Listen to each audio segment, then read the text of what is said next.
আজ সুপ্রিম কোর্টে এসএসসির 25,753 জন চাকরি বাতিল মামলার শুনানি।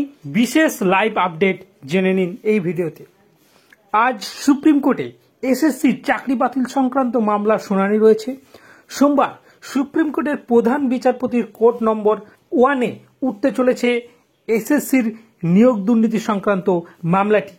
তার লাইভ আপডেট আপনাদের সামনে তুলে ধরেছি, দেখতে পাচ্ছেন। এখানে সুপ্রিম কোর্টের কোন কোর্টরুমে কত নম্বর কেস চলছে তার লাইভ আপডেট আপনারা দেখতে পাচ্ছেন। কোর্ট নাম্বার 1, কোর্ট নাম্বার 2 অর্থাৎ C1, C2, C3, C4 এইভাবে প্রত্যেকটা সিরিয়াল ওয়াইজ দেওয়া রয়েছে, দেখতে পাচ্ছেন।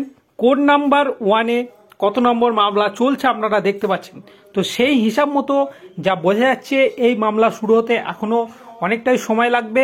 আগের মামলাগুলির গতিপথ অনুযায়ী যা বোঝা যাচ্ছে এই মামলা লাঞ্চের পর শুরু হওয়ার সম্ভাবনা রয়েছে, কারণ এই মামলাটি লিস্টেড রয়েছে 36 নম্বর সিরিয়ালে।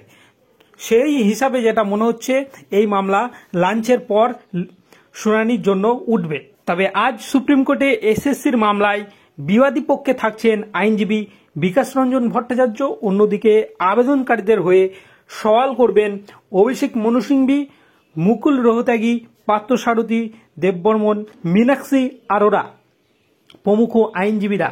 36 নম্বরে এই মামলাটি উঠতে চলেছে। মূল মামলাটির সঙ্গে যুক্ত আছে আরও 3টি এসএলপি, রাজ্য সরকার, এসএসসি, মধ্যশিক্ষা পর্ষদ, গোপীনাথ ভঞ্জ ও অন্যান্য। এই 4 জনকে পিটিশনার করা এসএলপি একসাথে উঠতে চলেছে ওই দিনই প্রাথমিক পর্বে তা গ্রহণের উদ্দেশ্যে। এই বেঞ্চের প্রধান বিচারপতি মাননীয় শ্রী DY চন্দ্রচূড় ছাড়াও মাননীয় বিচারপতি JB পারদিওয়াল ও বিচারপতি মনোজ মিশ্র। মামলাকারীদের পক্ষে চেয়েছিল মামলার শুনানি যেন প্রধান বিচারপতির বেঞ্চেই হয়।